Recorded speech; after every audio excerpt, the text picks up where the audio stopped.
பெற்றோர், பெற்றோரின் பெற்றோர், இவங்க 2 பேரும் சேர்ந்து குழந்தை வளர்ப்புல என்ன ஒரு தாக்கத்தை ஏற்படுத்த முடியும், அதை தான் சென்ற வாரம் பார்த்தோம். இனி வரும் இந்த வாரத்திலும் அதை தான் பார்க்க இருக்கிறோம். அதுக்கு முன்னாடி போன வாரம் என்ன பார்த்தோங்கிறத ஒரு சின்ன ரீகேப். குழந்தைனா எல்லாத்தையும் இப்பயே சாப்பிட பழக்குவோமே. குழந்தை எதை சாப்பிட்டு என்ன சாப்பிட்டோன்னே தெரியாம தான் சாப்பிடும். அவன் ஏதாவது சாப்பிட்டானா போதும், எங்க அம்மா சாம்பார் தான் கொடுத்தாகணும்னு நிற்பாங்க. சாம்பார் சாதத்துல உங்களுக்கு கொஞ்சம் பருப்பு அந்த காய்கறிகளா இருக்கும். வெறும் ரசத்தை கொடுத்தா எப்படி இருக்கும்? நம்ம பெரிய ஃபங்க்ஷனுக்கு எங்காவது போறோம், அந்த நேரத்துல அவங்க என்ன செய்ய முடியும்? அந்த கரெக்ட். அம்மா கையில எது கடிச்சாலும் அடிச்சிருவாங்க. அடிச்சிங்கன்னா அது அப்போதைக்கு மட்டும்தான். போன வாரம் என்ன பேசணுங்கிறத பார்த்தோம். இப்போ இந்த வார நிகழ்ச்சியில் தொடர்ந்து பயணிப்போம். நீங்க நினைக்கிறது, நான் இதெல்லாம் என் குழந்தைங்களுக்கு பண்ணுனேன், ஆனா என் குழந்தைங்க பேரண்டிங்ல இதெல்லாம் அவங்க குழந்தைங்களுக்கு பண்றதுக்கு மிஸ் பண்றாங்க அப்படின்னு நினைக்கக்கூடிய விஷயங்கள் எதுவும் இருக்குங்களா? நான் குழந்தை அடிச்சு வளர்த்தேன், அவங்க அடிக்க மாட்டேன்றாங்க. ஓ, அதேதான் நீங்க இன்னும் மறுபடியும் அவ்வளவுதான். அப்புறம் என்ன பண்ணுறது? அது ஒண்ணு நான் அவளை விட மாட்டேங்கிறீங்களா? அவங்க கேட்கறதான். இல்ல அதாவது நான் அடிக்க மாட்டேன், அவங்க அடிக்கலாம். அவங்க அடிக்க போகும்போது ஆனா இல்லாத போது அதாவது எப்படி அவர் இல்லாத போது நாங்க அடிச்சுக்கலாம், ஆனா அவர் இருக்கும் போது அடிக்க கூடாது. அவர் என்னைக்குமே குழந்தைங்க கிட்ட இருந்து நான் நல்லா உண்டா சாமி அப்படி இல்ல. அது என்னமோ தெரியல, அந்த குழந்தை சின்ன குழந்தைல அந்த தாத்தா பாட்டிக்கு கூட ஒரு அன்பு அப்படித்தான் இருக்கும் போல தெரியும். அப்பா அம்மாக்கு அன்பு கம்மி, தாத்தா பாட்டி மேல அன்பு அப்படி இல்ல. தாத்தா பாட்டிக்கு இன்னும் கொஞ்சம் ஒரு ஜாஸ்தியா இருக்குது கொஞ்சம். இவங்க சொல்றதுல பார்த்தோம்னா தாத்தா பாட்டியோட வேலை அன்பு கொடுக்கிறது. கரெக்டுங்களா? குழந்தை ஒரு பெற்றோரோட வேலை சரிப்படுத்துறது, சொல்லி கொடுக்கிறது, சரிப்படுத்துறது. பட் உங்களோட வேலைங்கிறது அன்பு. சோ அந்த ஒரு ரோல்ங்கிறத நீங்க மறந்துடக்கூடாது, இன்டர்சேஞ்சும் பண்ணக்கூடாது. கில்ட்னாலேயும் இல்ல எதனாலன்னா இப்ப ஒரு சில பிள்ளைங்க விட்டுட்டு போயிடுறாங்க, அவங்க வேலை இருந்து வந்துடுறாங்க. வந்த உடனே நம்ம அதுக்கு செஞ்சது இது செஞ்சான்னு சொல்கிறோம். அது சொல்கிறது அவங்களோட நாலேஜுக்கு கொண்டு வரணும் அப்படிங்கிறதுக்காக அவங்க என்ன பண்ண தப்பாக நினச்சிக்கிறாங்க. உடனே குழந்தைப்பட்டு அடிக்க ஆரம்பிச்சிருவாங்க. அது பிடிக்கிறது இல்லை. நீங்க அது எப்போ சொல்றீங்க? அதாவது நீங்க எப்போ சொல்றீங்க? வேலை அவங்க வரும்போது வந்த உடனே சொல்றீங்க. இப்ப பாத்தீங்கன்னா அவங்களும் வெளியே போயிட்டு வராங்க, நீங்களும் வேலை செஞ்சிருக்கீங்க முன்னாடி, வெளியே என்ன ஒரு ஸ்ட்ரெஸ்ல வராங்கன்னு அவங்களுக்கு தெரியல. சோ வீட்டுக்குள்ள வந்த உடனே நெகட்டிவ் எல்லாம் சொன்னீங்கன்னா கண்டிப்பா அவங்களுக்கு கோவம் தான் வரும். கண்டிப்பா நீங்க சொல்றது கரெக்ட், சொல்லாம இருக்க கூடாது. நீங்க சொல்ற பாயிண்ட் கரெக்ட், ஆனா நீங்க எப்போ சொல்றீங்கிறது தான். அவங்க கொஞ்சம் சாப்பிட்டு முடிச்சு கொஞ்சம் காமா நம்ம இப்படி எல்லாம் உட்காந்து பேசிட்டு இருக்கும்போது நீங்க சொன்னீங்கன்னா அவங்க எடுக்கிற விதம் வேறையா இருக்கும். பட் அவங்க டென்ஷனா இருக்கும்போது வரும்போது என்ன நினைப்பாங்க, என் பையன் சரியில்லைங்கிற மாதிரி அவங்க கம்ப்ளைண்ட் பண்ற மாதிரி அவங்க நினைச்சுப்பாங்க. உங்களை கஷ்டப்படுத்துறாங்களே அப்படிங்கறது அவங்க நினைச்சுப்பாங்க. ஐயோ எனக்காக எங்க அம்மா அப்பா என் குழந்தைய பாக்குறாங்க, ஆனா என் குழந்தை அவங்கள போய் இவ்வளவு கஷ்டப்படுத்துதே அப்படிங்கிறதுக்காக கூட அடிக்கலாமே.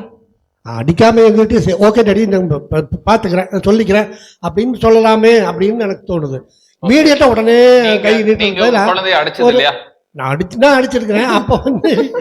அப்போ எனக்கு இதை யோசிக்க தோணல. அன்னைக்கு இருந்ததுல அடிச்சு வளர்த்துட்டோம். இப்போ அதே நம்ம முன்னால அவங்களோட குழந்தைகளுக்கு அது செய்யும்போது கொஞ்சம் கூட ரீசனபிளா இருக்கலாமே அவங்க. இல்ல நீங்க இப்ப யோசிக்கிறீங்களா, ஒருவேளை நான் அடிச்சிருக்க கூடாது அப்படின்னு யோசிக்கிறீங்களா? அடிச்சிடக்கூடாதுன்னு இப்போ நம்ம செஞ்ச அந்த காலத்தில், இனியெல்லாம் இப்படிலாம் செய்யக்கூடாது, இந்த காலத்தில் இந்த மாதிரி பிள்ளைகளுக்கு செய்யக்கூடாது, அதனால் அப்படி நினைக்க தோணுது. அதையுமே அவங்க பிள்ளைங்க செஞ்சால் நல்லா இருக்குமே அப்படிங்கிறது தோணுது. அதாவது ஓகே சரி டாடி அப்படி செஞ்சாங்களா, நான் தான் வீட்டுக்கு கூட்டிகிட்டு போகல, நான் சொல்லிக்கிறேன் அப்படின்னு சொல்லிட்டா கொஞ்சம் ஈஸியா இருக்கும். அவங்க ஏதோ சொல்லணும்னு நினைச்சாங்க. இல்ல அது இது மட்டும் இல்ல, அடிக்கிறது மட்டும் இல்ல. ஐ திங்க் நாங்க எங்க அப்பா அம்மா சொல்லியிருக்காங்க, படிச்சாதான் வாழ்க்கை, படிக்கணும், படிச்சா மட்டும்தான் ஒரு ஃபியூச்சர் இருக்குன்னு. பட் இந்த காலத்துல நான் படின்னு சொல்றதை விட வெளியே போய் I mean there are other activities. Maybe என்னோட பொண்ணு வேற எதுலயா ஸ்போர்ட்ஸ்ல பெட்டரா இருந்தானா நான் அதுல கான்சென்ட்ரேட் பண்ண சொல்லுவேன். படிக்கிறது மட்டுமே வாழ்க்கை இல்லைன்னு சொல்லி வளர்க்கணும்னு நான் எக்ஸ்பெக்ட் பண்றேன். இப்போ அந்த காலகட்டத்துல உங்க மேல அந்த படிக்கிறது மேல அந்த பிரஷர் அதிகமா இருந்தது. இன்னைக்கு நான் என் குழந்தைகளுக்கு அது தரமாட்டேன், அந்த பிரஷரை கம்மி பண்ணுவேன். இது பரவாயில்ல, இது ஒரு வித்தியாசமான விஷயமா இருக்கு. ஏன்னா அன்னைக்கு குழந்தைங்க நிறைய புக்கு லோடு எல்லாம் நம்மளாம் தூக்கிட்டு போயிருக்கோம். இன்னைக்கு அவ்வளோலாம் கிடையாது. குழந்தைங்களுக்கு அதெல்லாம் எஜுகேஷனல் ஆப்ஷன்ஸ் கூட நமக்கு நிறைய இருக்கு. சிபிஎஸ்சி இருக்கு, ஐபி இருக்குது. ஸோ ரொம்ப ஃப்ரெண்ட்லியாவே போற மாதிரி நம்ம ப்ராக்டிக்கல், இப்போ ஐபி எல்லாம் எடுத்துக்கிட்டீங்கன்னா நம்ம ப்ராக்டிக்கல் லைஃப் அதை பத்தி தான் நிறைய சொல்லி தராங்களே ஒழிஞ்சு நமக்கு அந்த புக்கை நம்ம மனப்பாடம் பண்ணணும்ன்றது இல்ல. அவங்க நல்லா ஃப்ரீயா ஜாலியா படிக்கிற மாதிரி. Education has changed in modern parenting அப்படி சொல்லலாம். அதாவது நவீன குழந்தை வளர்ப்புல அந்த கல்வி முறை வழங்குவதில் நிறைய ஒரு மாற்றங்கள் இப்ப வந்திருக்குது. அதை வந்து அதை வந்து என்ன சொல்றது, கொஞ்சம் நளினமா கொண்டு போய் குழந்தைங்களுக்கு சேர்த்தலாம் அப்படின்னு ஒரு பார்வை. என்னுடைய குழந்தைகளை வந்து நான் என்னுடைய சொந்தக்கார வீட்டுக்கெல்லாம் கூட்டிட்டு போயிட்டு வந்துட்டு இருந்தேன்.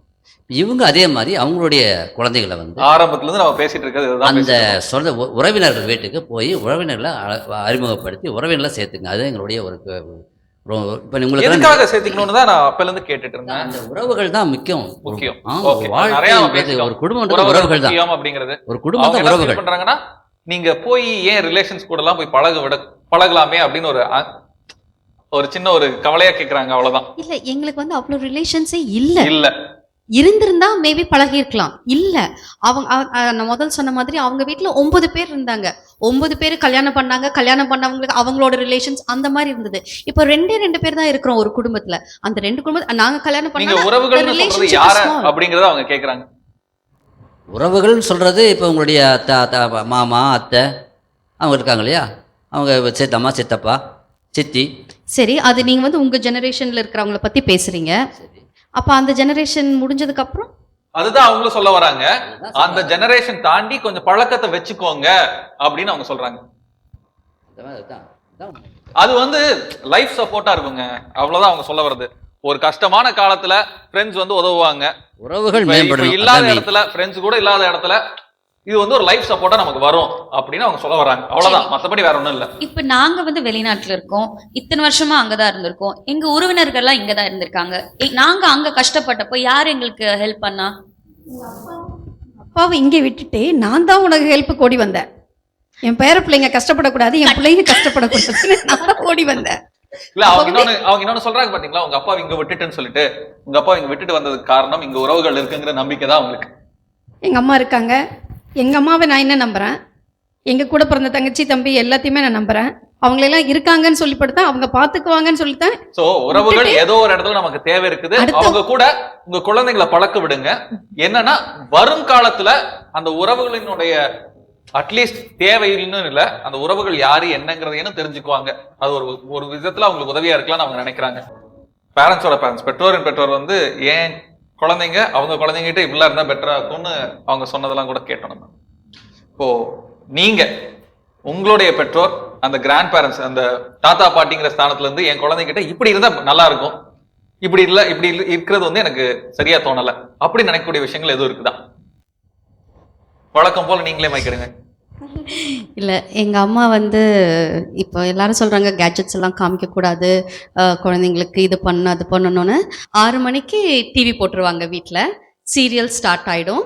கிட்டத்தட்ட 8:30 வரைக்கும் சீரியல்ஸ் போகும். ஒரு சீரியலும் என் பையனும் உட்காந்து பார்ப்பான். அது வரைக்கும் போயிட்டான். அப்போது அவங்க வந்து கேட்ஜெட்ஸ் காமிக்கக்கூடாது, ஆனால் டிவி காமிக்கலாம், அந்த ஒரு கான்செப்டில் போகிறாங்க போல் எனக்கு தோணுது. அது கொஞ்சம் அவாய்ட் பண்ணால் நல்லாயிருக்கும். ஓகே, வேற நாங்க போடுற ஐபேட்ல போடுற அதே ஸ்டோரியை டிவில டெலிகாஸ்ட் பண்ணா பாக்கலான்றாங்க. அது என்ன நியாயம்? எனக்கு அதுவும் புரியல. ஓகே, இருங்க எல்லாத்தையும் கேட்டு வந்துருவோம். இருங்க, உங்களுக்கு வேற எதுவும் இருக்குதா? பேரண்ட்ஸ் கிராண்ட் பேரண்ட்ஸா வந்து இது பண்ணிருக்கலாம், இது மிஸ் பண்றோம் அப்படின்னு சொல்லிட்டு. இந்த டாக்டர் சொன்ன மாதிரி இந்த ரோல் எக்ஸ்சேஞ்ச் அவங்க என்ன நினைச்சுக்கிறாங்கன்னா, பேரண்ட்ஸ் இல்லாத டைம்ல நம்ம தான் அவங்க பேரண்ட்ஸ் ஆயிடுறோம் அப்படிங்கிற இது வந்து அவங்க கிராண்டடா எடுத்துக்கிறாங்க. ஆமா, டேக்கிங் ஃபார் கிராண்டட் மாதிரி ஆயிடுது. அப்ப என்ன ஆச்சுன்னா நிறைய கான்ஃபிளிக்ஸ் வருது, தாட் ப்ராசஸ்ல நிறைய கான்ஃபிளிக்ஸ் வரனால. ஆமா, அப்போ நம்ம முரண்கள் வருதுன்னு நினைக்கிறீங்க? எனக்கும் எங்க பேரண்ட்ஸ்க்கும். ஓகே, உங்களுக்கும் உங்க பெற்றோர்களுக்கும். ஏன்னா அவங்களுக்கு கிடைக்கிற இன்ஃபர்மேஷன் 2 டிஃப்ரெண்ட் திங்ஸா இருக்கு. அப்ப அந்த குழந்தைக்கு ஒரு ஸ்டேட் ஆஃப் கன்ஃபியூஷன். அம்மா அப்பா சொல்றது கரெக்டா, தாத்தா பாட்டி சொல்றது கரெக்டா? அது வந்து கொஞ்சம் நீங்க சொன்ன மாதிரி காமன் ஃபோரம்ல டிஸ்கஸ் பண்ணிட்டு அது குழந்தை முன்னாடி பேசினா இன்னும் கொஞ்சம் கிளாரிட்டி இருக்கும். Okay, fine. உங்களுக்கு எதுவும் இருக்குதா? எங்கள் ஃபாதர் எப்படின்னா, எங்கள் பிள்ளைங்கள்ட்ட வந்து இருக்கும்போது சில விஷயங்களை ரொம்ப திணிக்கிற மாதிரி சொல்லுவார்.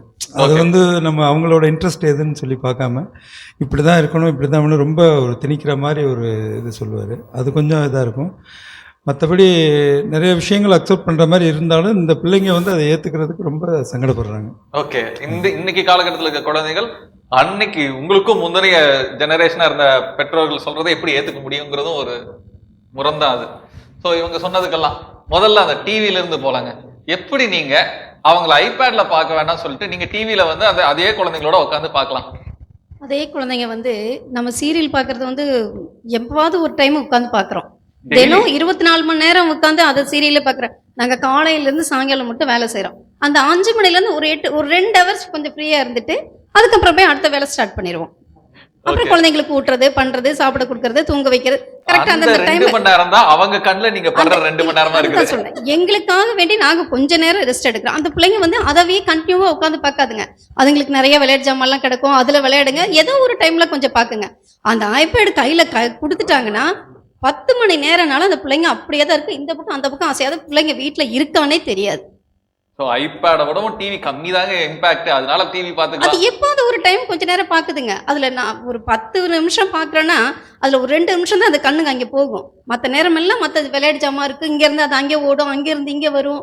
இப்படி விளையாட்டு எல்லா வீட்லயும் நடக்குது. தாத்தா பாட்டிங்க வந்து சீரியல் பார்த்து, குழந்தைங்களும் சீரியல் பார்த்து கதை சொல்ற கதைகள் எல்லா வீட்லயும் நடந்துட்டு தான் இருக்குது. எல்லா வீட்லயும் நடக்குது. நான்லாம் அதிகமா டிவி எல்லாம் பார்க்க எப்போது ஒரு என்கிட்ட எனக்கு கொஞ்சம் ரிலாக்ஸ் வேணும்னா நான் கொஞ்ச நேரம் உட்காந்துருப்பேன். அவ்வளவுதான். அடுத்த டியூட்டி நான் ஸ்டார்ட் பண்றதுக்குள்ள எனக்கு கொஞ்சம் ரிலாக்ஸா வேணும், முதுகெல்லாம் வலிக்கும். அதனால கொஞ்ச நேரம் ரெஸ்ட் எடுத்துட்டு அடுத்த வேலையை ஸ்டார்ட் பண்ணேன். ஆனால் கரெக்ட் டைம் பிள்ளைங்களை சாப்பிட கொடுத்துருவேன், படுக்க போட்டுருவேன். ஆனால் இவங்களா இருந்தால் என்ன பண்ணுவாங்க, 11 மணி ஆனாலும் அந்த பிள்ளைங்களுக்கு சாப்பிட கொடுக்கணும், படுக்க போடணும். அந்த நம்ம என்ன நினைக்கிறோம், பிள்ளைங்க ஒரு 10 மணி நேரம்னாலும் 10 மணி நேரம் நல்லா தூங்கினாதான் அதுங்களுக்கு அடுத்த மறுநாள் காலையில ஃப்ரீயா இருக்குங்க. குழந்தைகளோடவும் அவங்களுடைய அவங்களுக்குன்னு சொல்லி இப்ப இருக்க ஜெனரேஷன் வந்து, நீங்க வந்து உங்க ஜெனரேஷன்ல குழந்தைகள் இருந்தீங்க. இன்னைக்கு இருக்க ஜெனரேஷன்ல வந்து செல்ஃப் கேர், தன்னைத்தானே பாத்துக்கணும் அப்படிங்கிற ஒரு விஷயம் வந்து ரொம்ப முக்கியமா இருக்குது. அப்படி அவங்க விட மாட்டேங்கிறாங்களே. இப்ப நம்ம சொல்றது செல்ஃப் கேர்ங்கிறது வந்து பெற்றோர்கள் தாங்களே பாத்துக்க வேண்டிய ஒரு முக்கியத்துவத்தை உணர்ந்திருக்காங்க.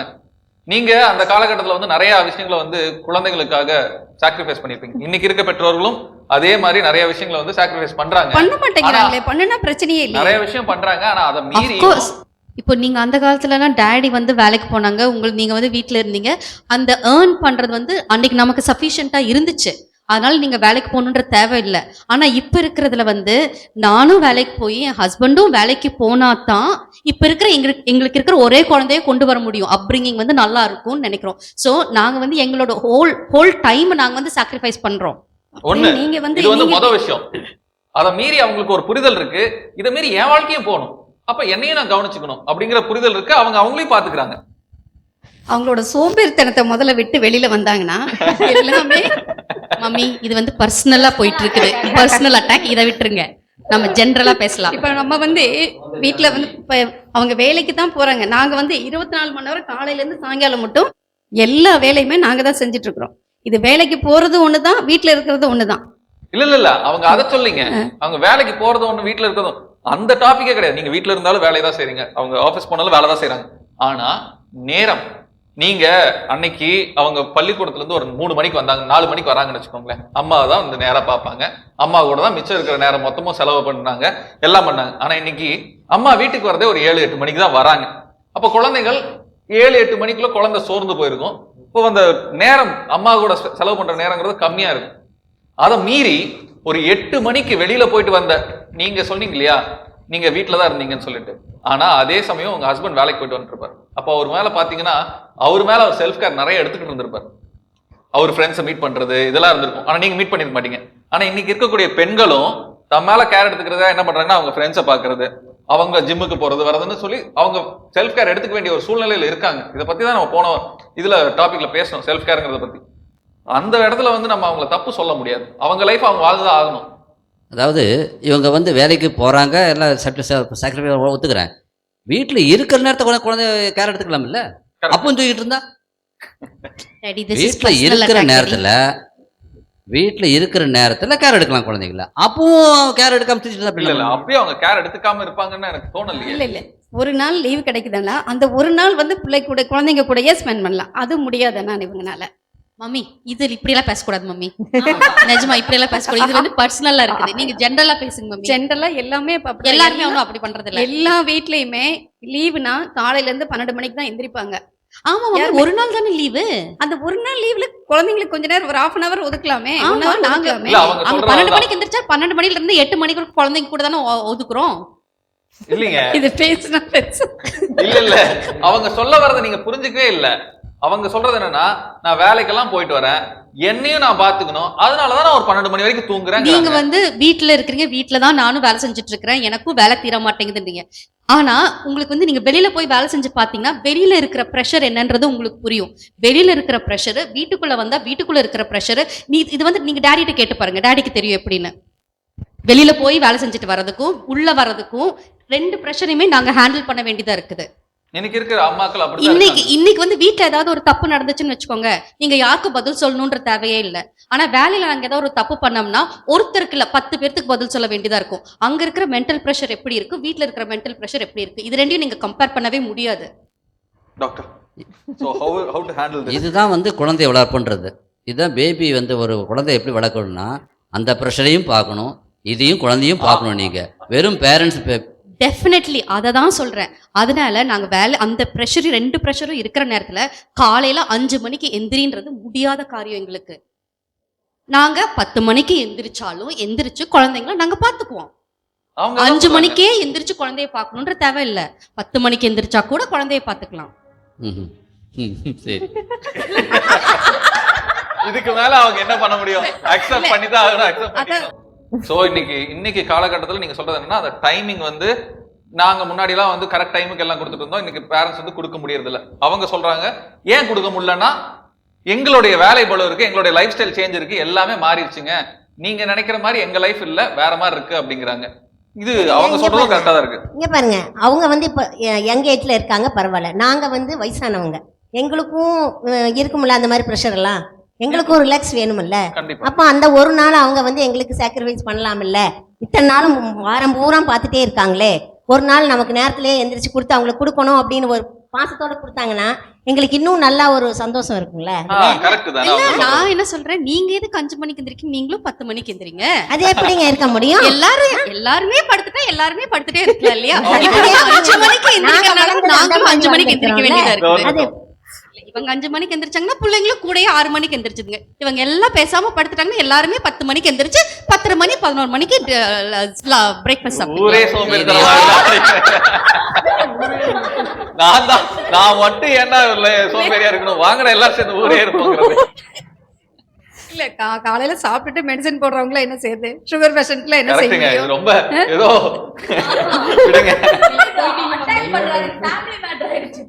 இல்ல அதான் சரி. இப்ப ஃபேக்ட் என்னன்னா, ஒத்துக்கணும் அவங்களுக்குன்னு ஒரு லைஃப் இருக்கு, அதையும் அவங்களுக்கு விட்டு கொடுத்துட்டு தான் நாம கிராண்ட் பேரண்ட்ஸ் அப்படிங்கிற அந்த தாத்தா பாட்டிங்கிற வாழ்க்கைக்குள்ள நம்மளும் வாழ்ந்தாகும். இதுல கேமி ஒரு பாயிண்ட் டெஃபினட்டா நான் சொல்லணும். இப்போ நீங்க என்னன்னா, இதுல கண்டிப்பா நீங்க குழந்தைங்களை பாத்துக்கிறீங்க, ஓகேங்களா? அந்த ஒரு தைரியத்துல தான் அவங்க வேலைக்கு போறாங்க. அதுவும் ஸ்பெஷலி சொல்ற மாதிரி ப்ரெஷர், வெளிய ப்ரெஷர் உள்ள ப்ரெஷருங்கிறது வேற ப்ரெஷர்ஸ், அண்ட் அதை ஹேண்டில் பண்ணணும். பட் நம்ம ஒரு பெற்றோர் ஆனதுக்கு அப்புறம் நமக்கு ஒரு குழந்தை வரும்போது அந்த குழந்தைக்குன்னு ஒரு ரெஸ்பான்சிபிலிட்டின்னு நமக்கு ஒன்று இருக்கு. அதை நம்ம தாத்தா பாட்டி மேல போடவும் முடியாது, போடவும் கூடாது. அடுத்தது அவங்களுக்குன்ட்டு ஒரு ரெஸ்ட், ஒரு ரிலாக்ஸேஷன் அவங்களுக்கு வேணும். இது நீங்க ஸ்டார்ட் பண்றதுக்கு முன்னாடியே நீங்க ஒரு ரூல்ஸ் அண்ட் ரெகுலேஷன்ஸ், எப்படி நீங்க உங்களுக்கு டைம் வேணும், எப்போ உங்களுக்கு உங்களோட டைம் வேணும், ஒரு வாரத்துல எனக்கு இந்த டைம், நீங்க சொல்ற மாதிரி எனக்கு 2 மணி நேரம் சாயந்தரம் எனக்கு இந்த நான் டிவி பார்ப்பேன், அந்த டைம்ல யாராவது ஒருத்தர் இருக்கணும், ஏன்னா ஏதாவது ஒரு கிளாஸோ அது வேற ஏதாவது அவன் பண்ற மாதிரி நீங்க பாத்துக்குங்க. நீங்க முன்னாடியே அது ஓப்பனா பேசிட்டீங்கன்னா இந்த ஒரு கன்ஃபியூஷன் வராது.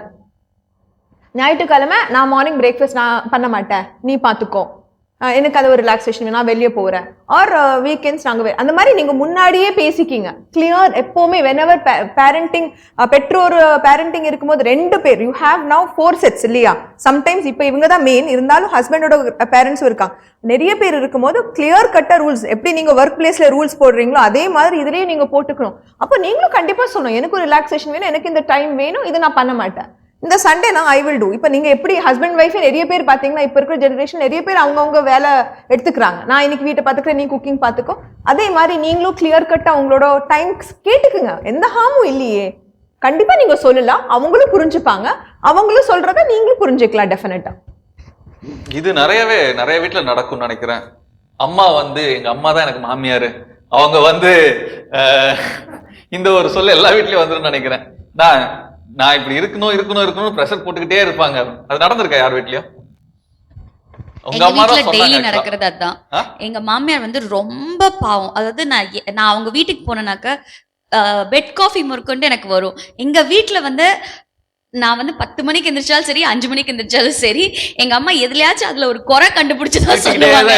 ஆமா எழுப்புறது, ஆமா திட்டிகிட்டே தான் எழுப்புறது. பட் அப்படி பாத்தீங்கன்னா நான் வந்து என் ஃப்ரெண்ட்ஸ் கிட்ட எல்லாம் சொல்லுவேன், ஐயோ எங்க மாமியார் வந்து செம்ம, ஆனா எங்க அம்மா இருக்காங்க பாத்தியா, எங்க அம்மா தான் எனக்கு மாமியாரே அப்படின்ற மாதிரி சொல்லுவோம். ஓகே சொல்லுங்க, நீங்க உங்க வீட்ல ஏதோ அந்த மாதிரி? அது என்னன்னா சிச்சுவேஷன். ஒன்ஸ் அகேன் சில டைம் என்னால் அக்செப்ட் பண்ண முடியாது, நான் விட்டு கொடுக்க வேண்டிய இது வரும். சம்டைம்ஸ் விட்டு கொடுக்க முடியாது, நானும் அடம் பிடிப்பேன், அவங்களும் அடம் பிடிப்பேன். அப்போ நான் சில டைம் நினைப்பேன் மாமியாரையே ஹேண்டில் பண்ணிடலாம் அப்படின்னு. பட் எங்க மாமியார் வந்து ரொம்ப குவைட். அதே மாதிரி எப்படி எல்லா மாமியாரும் ரொம்ப நல்லா இப்படியே இருக்காங்க. ரியலி இப்போ வந்து இந்த ஜென்ரேஷனில் வந்து பார்த்தீங்கன்னா முதல்ல நாம இருக்க மாமியார் ரொம்ப மோசமா இருந்தாங்க. இப்போ ரொம்ப எல்லாம் ரொம்ப நல்ல மாமியார் இருக்காங்க. ஜென்ரேஷனே மாறிடுச்சு. அப்படியே இல்ல என்ன மாறிட்டு இருக்கு. இப்ப இவங்க மாமியார் அதோட ரொம்ப எங்க மாமியார், ஐயோ எங்க மாமியார், அஞ்சலா நீ நல்ல ஸ்லீவ்லெஸ் எல்லாம் போடுமா, நல்ல நீட்டா இருமா. எங்க அம்மா ஏய் ஸ்லீவ்லெஸ் எல்லாம் போட்டுட்டு வெளியில போகாதடி. சோ எங்க மாமியார் வேற, எங்க மம்மி தான் இந்த இடத்துல எனக்கு மாமியார் மாதிரி இருக்காங்க. இப்ப அப்படியே போச்சு. அந்த மாதிரி ஆப்போசிட் ஆயிடுச்சு. நாங்கெல்லாம் மாமியார்னாவே பயந்துட்டு அவங்க கிட்ட பேசுறதுக்கே நம்ம பயப்படுவோம், என்ன சொல்லிடுவாங்களோ அது பண்ணிடுவாங்களோ அப்படின்ட்டு. இப்ப வந்து அது அப்படியே டோட்டலா மாறிடுச்சு. அம்மா கிட்ட பயப்படுறாங்க. ஆமா மாயா என்கிட்ட மாமியாருங்க அவங்க சொல்லாதனால நாங்க வந்து அதை சொல்றோம். அவங்க திருப்பி அவங்க ஏதாவது ஒரு சூழ்நிலையில எங்ககிட்ட லைட்டா சொல்லுவாங்க, பாருங்கம்மா இப்படி செய்யறா, இதை மட்டும் செய்யாம இருந்தா நல்லா இருந்திருக்கும்ல அப்படின்னு சொல்லி நம்ம கிட்ட கேக்குறப்ப நம்ம என்ன சொல்லுவோம் உடனே, இல்ல கேக்குறாங்க, சொல்றாங்க நம்ம கிட்ட சொல்றாங்க, இது மாதிரி செஞ்சிருக்கலாம், பொண்ணு இந்த மாதிரி செஞ்சிருக்க கூடாதுல, நீங்க சொன்னீங்கன்னா கேப்பா அப்படின்னு சொல்ற மாதிரி சொல்றாங்க. அப்ப நம்ம கண்டிப்பா அந்த இடத்துல நம்ம சொல்ல வேண்டிய சூழ்நிலை வருது. என்னன்னு பார்க்கும்போது மாமியார்கிட்ட மேற்கொண்டு தகராறு சண்டை கிட்ட வராமல் இருக்கிறதுக்காக இந்த மாதிரி இவங்களோட சம்மந்திகள் மூலமா போய் பாருங்களோ அப்படின்னு சந்தேகமா இருக்காங்க. நேரடா சொன்னா ஏதாவது நாங்க என்ன நினைக்கிறோம்னா, இப்ப மாமியாருக்கும் பிரச்சனை இல்ல, ஹஸ்பண்டுக்கும் பிரச்சனை இல்ல, அப்புறம் நீங்க ஏன் நடுவுல பிரச்சனையை கிளப்புறீங்க அப்படின்றதான் எங்க கொஸ்டின். அவங்க பிரச்சனை எல்லாம் கிளப்பல, ஒன்னும் பிரச்சனை இன்னுமே உங்களை வளர்த்திக்கிட்டே இருக்காங்க. என்னன்னு கேட்டீங்கன்னா அவங்க மேல இருக்க ஒரே உரிமை, சரி நான் பெத்த பொண்ணு, நாங்க பெத்த பிள்ளை, நாங்க அவங்க நல்லா இருக்குன்றதுக்காக தான் நாங்க சொல்றது. அந்த உரிமையை தான் அவங்களும் எடுத்துக்கலாம். இங்கதான் கேக்குறேன், எந்த கட்டத்துல ஒரு அப்பா அம்மா வந்து தன் குழந்தைய அப்படி விடணும், இதுல இது உன் லைஃப் அப்படின்னு சொல்லி விடணும்? ஏன்னா இங்க பெற்றோரின் பெற்றோர் இருக்காங்க. சோ இங்க இருக்க கிளாஷுக்கான காரணமே வந்து என்னன்னா, ஒரு இடத்துல வந்து பெற்றோர் வந்து ரொம்ப குழந்தைங்களை பிடிச்சே வச்சுட்டு இருக்காங்க. இன்னமும் அவங்க குழந்தை தான், இன்னமும் அவங்க குழந்தை தான். ஆனா ஒரு சில விஷயத்துல வந்து அவங்க ஒரு பெற்றோர் ஆயிட்டாங்க. அந்த இடத்துல அவங்க விட்டாதான் அவங்க குழந்தை வளர்ப்புக்குள்ள அவங்க போக முடியும், இவங்க அதுக்குள்ள போகாம இருக்க முடியும். எந்த இடத்துல அதை விடணும்? குழந்தையோட மூளை வளர்ச்சி பத்தி நான் முன்னாடியே சொல்லியிருக்கேன். 25 வயசு ஆகும் ஃபுல்லா அந்த பிரெயின் growthக்காக. அந்த ஒரு டிசிஷன், இது தப்பு இது ரைட், அவங்க சொல்றது நம்ம நல்லதுக்கு தான், அந்த புரியறதுக்கு 25 வயசு 25 இயர்ஸ் ஆகும். ஸோ அந்த 25 இயர்ஸ் தாண்டின, அந்த 25 வயசு தாண்டினாலே அவங்க ஒரு அடல்ட் ஆயிடுறாங்க. அதுக்கப்புறம் ஒரு பெற்றோரா நம்ம ஒரு பெற்றோரா தான் இருக்கணும். அவங்க ஹஸ்பண்ட் வராங்களோ ஒய்ஃப் வராங்களோ, அதுக்கப்புறம் குழந்தை வருது, அந்த மாதிரி வரும்போது அவங்க டெசிஷன்ஸ் அவங்க தான் எடுக்கணும். நீங்க அங்கேருந்து மேல் பார்வை தான் பார்க்க முடியுமே தவிர, நீங்க அவங்களோட ஷூஸ்ல நின்று அவங்க நிலைமையில நின்று நீங்க டெசிஷன் எடுக்க முடியாது, எடுக்கவோ கூடாது. நீங்க அவங்களுக்கு ஒரு அட்வைஸ் தான் கொடுக்க முடியும், இப்படி பண்ணா நல்லா இருக்கும், இது எனக்கு நல்லான்னு தோணுது, அப்படிதான் சொல்ல முடியுமே தவிர இதை நீ பண்ணு, அதை நீ பண்ணு, அதுதான் ரைட் அதுதான் ராங் அப்படின்னு நம்ம சொல்ற விதம்ங்கிறது வேற. நம்ம எப்படி சொல்றோமோ அது பொறுத்து இருக்குது. ஸோ கண்டிப்பா நீங்க கொஞ்சம் ஸ்பேஸ், கொஞ்சம் இடம் கொடுக்கணும். ஏன்னா சில விஷயத்துக்கு அவங்களா பண்ணி கொஞ்சம் தப்பு பண்ணி கத்துப்பாங்க. பட் பெரிய தப்பு பண்ண வேண்டாம். பட் சின்ன சின்ன விஷயத்துல, இப்போ குழந்தைக்கு சாப்பாடு இப்படிதான் ஊட்டணும், அது பெட்டரா இருக்கும், இப்படி பண்ண நம்ம சொல்லதான் முடியும். எண்ட் ஆஃப் த டே அது அவங்களோட குழந்தை, அவங்க அதை பண்ணி ஓ இது கரெக்டா ஓகே ஃபைன், இவங்க சொன்ன மாதிரி சாம்பார் சாதம் ஃபர்ஸ்ட் கொடுக்கலாம், அந்த மாதிரி சின்ன சின்ன விஷயத்தெல்லாம் அவங்க கொஞ்சம் கத்துக்கிட்டு பண்ணட்டுமே. எல்லாமே நம்ம ரொம்ப திணிச்சு பண்றதுல அவங்க எப்படி டிசிஷன் எடுப்பாங்க அப்படிங்கிறது தான் என்னோட பாயிண்ட். ஸோ 25 இயர்ஸ் மினிமம், அது வரைக்கும் மேக்ஸிமம், அது வரைக்கும் தான் வந்து ஒரு குழந்தைய பெற்றோர்கள் கட்டுப்பாட்டில் வச்சுக்கலாம். அதுக்கப்புறம் அவங்க வாழ்க்கையை அவங்க பார்க்கணும்னு விடலாம். அவங்க பார்த்துட்டு இருக்கணும், கண்டிப்பா ஒரு கண்ணு வச்சுட்டே இருக்கணும். அதுக்குன்ட்டு விடக்கூடாதுன்னு சொல்ல வரல, பட் அவங்களோட டிசிஷன் அவங்க மைண்ட்ல என்ன இருக்குது அதை பற்றி திணிக்க கூடாது, அதுதான் சொல்ல வரேன். ஓகே இதுவரைக்கும் பெற்றோரின் பெற்றோர்கள் குழந்தை வளர்ப்புல எவ்வளவுலாம் பண்ணலாம், என்னெல்லாம் பண்ணலாங்கிறது நிறைய விஷயங்கள் பார்த்தோம். ஒரு சம்மரைஸா ஒரு சின்னதா குறிப்பா சொல்லணும் அப்படின்னா, உறவுகளின் தேவையை பெரியவர்கள் அடுத்த தலைமுறைக்கு கடத்தினாங்க. அதை மீறி இன்றைய தலைமுறைகள் அவங்களுடைய வாழ்க்கை சூழல் மாற்றத்துல அவங்க பார்க்கக்கூடிய ஃபேஸ் பண்ணக்கூடிய பிரச்சனைகள், அவங்க பார்க்கக்கூடிய நிறைய கஷ்டங்களை வந்து அதை புரிந்து கொள்ள முடியாமல் இருந்த அதன் முந்தைய தலைமுறைக்கு நீங்க எடுத்து சொன்னீங்க. ஸோ இது ஒரு நல்ல ஒரு பகிர்வா இருந்தது. இந்த பகிர்வுங்கிறது வந்து எப்படி இருக்கணும் அப்படின்னா, குழந்தை வளர்ப்புலையும் டாக்டர் சொன்ன மாதிரி 2 பேரும் சேர்ந்து அவங்களுடைய கடமைகளை அந்தந்த இடத்துலயே இருந்து பண்ணணும். அதுக்கு முன்னாடி பெரியவர்களும் இந்த தலைமுறையினரும் நல்லா ஒரு புரிதலுக்கு வரணும். முதல்ல பேசிக்கிட்டு அதுக்கப்புறம் அந்த குழந்தை வளர்ப்புக்குள்ள 2 பேர் சேர்ந்து செயல்படணும். அதுதான் வந்து இந்த பல வாரங்களாக நம்ம பார்த்த இந்த எபிசோட்ல நம்ம எல்லாரும் தெரிஞ்சுக்கிட்டது. இது பார்த்துக்கிட்டு இருக்க நேர்களாகிய உங்களுக்கும் உணர்ந்திருக்கணும் நான் நம்புறேன். நாம பேசிய இந்த விஷயங்கள் உங்க வாழ்க்கையில நடந்திருக்கும், இல்லைன்னா இனி நடக்கக்கூடும். இதை புரிஞ்சுக்கிட்டு உங்க வாழ்க்கையில இதை நீங்க பயன்படுத்துவீங்கன்னு நாங்க நம்புறோம். இனி வரும் வாரங்களில் இதே போன்ற தலைப்புகளில் நாம் விவாதிக்க இருக்கிறோம். வரும் வாரங்களில் சந்திக்கும் வரை உங்களிடமிருந்து விடைபெறுவது நான் உங்களில் ஒருவன் கேமி ஏஜே. இது மாதா தொலைக்காட்சியின் அரசை.